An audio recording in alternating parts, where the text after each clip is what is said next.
people in Texas, I've heard people are staying in their car to keep warm, and there had to be these emergency a messaging to let people know that you could get poisoned by doing that indoors, like in your garage or something. So please don't do this, because people don't have experience sleeping in their cars usually, for the most part, at least that this many people. And so you have this immense problem in Texas. So what are Republicans doing? Well, some Republicans are blaming renewable energy, which only accounts for something like 10% of the energy sources in Texas, instead of actually dealing with the real problem that has been confirmed to be oil and natural gas and all the other fossil fuels, which like 90%, which accounts for 90% of Texas's energy. But there's also a particular Texan who thought this was the perfect time to get on a flight to Cancun. And that's none other than Senator Ted Cruz, running from his home state, the people who elected him to basically represent them. And he's running away to catch some sun, and I'm assuming watch some TV, catch up on everything necessary that requires electricity while he's in Cancun. And he received a lot of blowback for it, even though he was probably on the plane when this all went down last night. Has Ted Cruz landed yet? That should be the thing, right? That should be the hashtag. But apparently, after literally probably more than 12 hours of silence from Ted Cruz's office, we now have this statement. Can we just say first, we got word that he was flying back immediately by people seeing Cruz, our Cruz. Right, with the Z missing, because apparently they only put the first three letters of your last name on the flight logs. But yeah, Jake Sherman sleuthed that out. Right. So knowing that he's coming back now, we have this statement from Senator Ted Cruz. This has been an infuriating week for Texans. The greatest state in the greatest country in the world has been without power. No mocking Texan people here. I'm sure your state's beautiful, but the audacity to write that as you say that in the same sentence, the greatest state as it's without power. I mean, I'm sure people would love to believe that in Texas, but I'm sure they're not feeling the love in Texas right now. We have food lines, gas lines, and people sleeping at neighbors' houses. Our homes are freezing and our lights are out. Like millions of Texans, our family lost heat and power too. Although something tells me he's not living like millions of Texans are. The statement continues. With school canceled for the week, our girls asked to take a trip with friends. Oh boy. Wanting to be a good dad. Oh, here he goes. This is what he's going with. Sure, the dad card. I flew down with them last night and am flying back this afternoon. My staff and I are in constant communication with state and local leaders to get to the bottom of what happened in Texas. We want our power back, our water on, and our homes warm. My team and I will continue using all of our resources to keep Texans informed and safe. I just want to get back to the thing where he's saying our girls asked to take a trip with friends. Yes. Just the idea that that's something normal. The idea that I have two kids. I have a son who's been home during this pandemic. Luckily, he is in a school where he was able to go physically because they were able to come to put safety measures in place that were agreeable by everyone, including the teachers. And other than a few scares here and there, so far so good.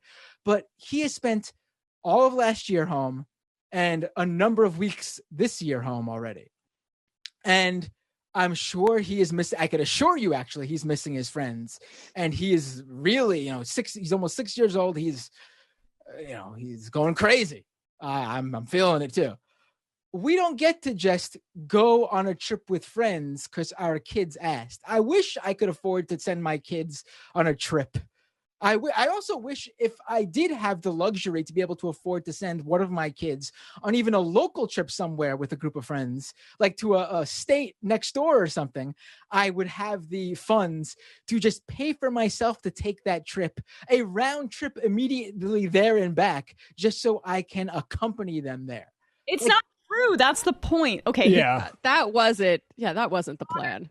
His daughters are 12 and 10 years old. You really think, and I get it, okay? So like there is an implicit privilegedness in the excuse, but that's not even what happened, Matt. Oh, like, of course. I mean, if that was the case, he wouldn't be on that list of people requesting to fill in for flights that he would have bought the round trip ticket to begin with. Yeah, he needs. You know what? Exactly right. It's so weird. Maybe he just has a really bad travel planner. I'm pretty sure old assholes use travel planners still. Why didn't your travel planner book you a flight back immediately? Why do you have to be on standby? It's so dumb. And could your wife not handle it? Could your wife not handle taking the kids down? I'm sure it's kind of maybe a Mike Pence situation where the Bible says wives are not allowed to go on planes without their husbands. That's kind of the deal, because there are unmarried men and unshaven men. Oh wait, actually Cruz has a beard now. Maybe that's Maybe Trump told him his wife couldn't handle it. Maybe. Oh my God. No, he wanted to drink pina coladas on the beach. That's what he would be doing right now if he hadn't gotten caught. And probably, not leaving the resort. Although, right now, I will say, if you are an asshole, a big enough asshole to go to another country during a pandemic, you should not leave your shitty resort for Americans. Also, I bet you there's some other politicians that are actually on vacations and just didn't get caught. Yeah, it's not about really, in my view, the vacation, to be honest. It's more just about like the timing of, the biggest crisis Texas has seen in 10 years and then taking the vacation and then lying about it. I mean, the idea that multiple days into this crisis that they're experiencing, as one of the two representatives that massive state has in the Senate, he still decided to go around and do this and thought he wouldn't get caught, right? Thought he would still be able to use his image as faux populist Ted Cruz, representative of Texas, duck hunting, rubbing mud on his face, whatever. It's just like insane to me. Well, what would he be doing if he were back in Texas? He'd be circulating things about personal responsibility and how it's everybody's individual problem to pull themselves out of this by their bootstraps, like that. That really just ghoulish quote that was going around from a Republican. Do you guys know what I'm talking about? I gotta find it. Yeah, I'll look for that later. But first, let's, Jamie, if you want to just give props to your boy here. Look at that. That's better. Is doing it once again. Apparently, the Houston Police Department has confirmed that Ted Cruz's staff contacted them on Wednesday afternoon in order to assist Cruz in his arrival and movements through Houston's International Airport. Wait, when did they? They confirmed this just an hour or two ago, that on Wednesday afternoon, his staff contacted them asking for assistance in his arrival and movements through Houston's International Airport. So on the date, which date that they asked for their assistance? Yesterday afternoon. Oh, going to Cancun, not coming. Yes. No. Yes. Going to Cancun. Yes. The idea, and you brought up what Beto is doing, and I'm not the biggest fan of Beto, but good for him. He clearly his heart's there, and he clearly cares about the people of Texas. That's for sure, at least more than Cruz does at the very least. But the weird thing is, and I posted this in the IM. I'm not sure if you have it, Matt. You can just play it. But I'm going to bring it up now. The weirdest thing is that Republicans are running out to defend Ted Cruz on this. This is bad optics at the very least. But for even the smartest guy in the room when it comes to the conservative pundits, even he feels compelled to defend Ted Cruz's honor. Here's Ben Shapiro from earlier today. And meanwhile, the media are going nuts today because Ted Cruz apparently is in Cancun. Now, I will admit, Matt, can you pause it for a second? Of course it's bad optics. Whenever there's a crisis. You probably have the 2-time speed thing on right now. Can you shut that off? No, that's just bad. Oh, right. Okay, my bad. Go ahead. Is in Cancun. Now, I will admit that this is bad optics. Of course it's bad optics. Whenever there's a crisis if you are seen to be having any sort of good time because our politics are incredibly stupid, this means that you're responsible for the crisis. Everything in politics is performative right now. Members of Congress don't do anything for a living. All they do is gather once every so often to spend too much of your money. Pause it. And so, I mean, again, I just need to point out the straw mans as they happen. No one is saying Ted Cruz is responsible for the crisis. Nobody. It's just like that's how their argument relies on like a just complete dog shit, right? Like that's the only way that they can make the specific point. But continue. everything becomes performative, right? The reason that AOC is a star is because she goes to immigration facilities and takes photo shoots outside immigration facilities, being emotional in response to what is going on, apparently, inside the immigration facilities. The more performative you are in politics, the better you do these days. That is just the reality of the situation. So I get that it's bad optics for Ted Cruz to take his family on vacation to Cancun right now. It even sounds bad. But let's be real about this for just 1 second. This is one of the stupidest aspects of our politics. Like, what exactly? It's not a real-time crisis that Ted Cruz, the senator from Texas, can do anything about. Because the senator from Texas not true. is in fact in the United States Senate. He's a federal officer, right? He's a federal elected official. This is up to the mayor of Houston and like the governor of Texas and all the people who are state level officials. And also, I just wonder, what is Ted Cruz like? Did they expect Ted to go there with like a blowtorch and start defrosting all of the pipelines? He can do what Beto O'Rourke does, and he can tweet out a bunch of links to people who are helping out. I'm sure Ted's already done that. No, actually, he didn't even do that. He didn't even do that.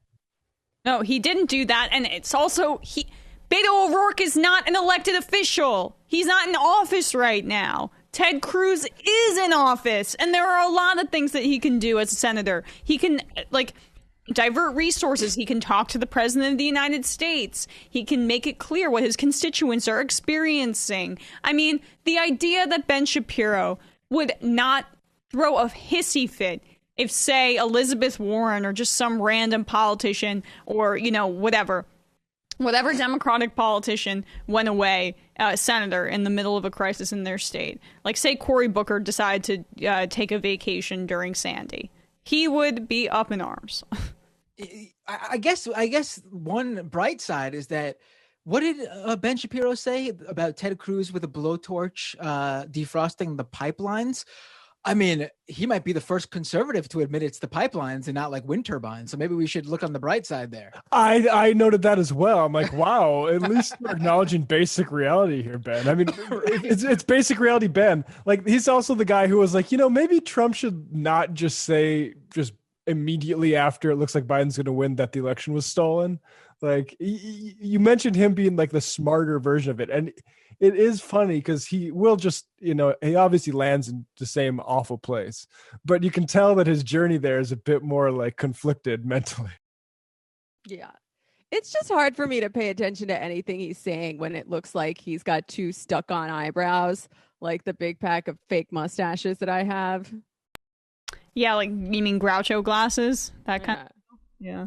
Groucho glasses without the glasses and the mustache. I don't know if he can grow a mustache. Be the way, do you think he's regretting living in Texas now? Maybe him, Joe Rogan want to haul their asses back to California. To be fair, it's bad everywhere. I mean, we just went over how bad it is in New York and how much our I agree. It's just stupid ass governor sucks. I'm just attacking their faulty logic, not idealizing blue states. To bring up, I do blame basically what Ted Cruz embodies for this. Like, this is market deregulation, which is not really deregulation in the sense that it allows anybody to just join in. It's very restrictive to capitalists that already have a lot of huge money, and it's happened globally. Nationally. That's what Kate said. Like, the ERCOT is just a more specific to Texas version of what we have for this entire country. And all this stuff does need to become federalized. We need to roll back this deregulation bullshit that assumed competition would be good for anything, because that's the problem we have with natural gas is it is out competing even other forms of energy because of the system that was set up. And solar, that's a bigger topic, but And here's something people don't always get about neoliberalism, right? It's not just laissez-faire. The state takes their hands off and lets nature take its course. Like the elected officials took action in order to deregulate and to privatize things, and they take action to eliminate competition for these private companies all the time. So it's just one more example of how neoliberalism involves quite a bit of state involvement. Actually, it's just in a bad way.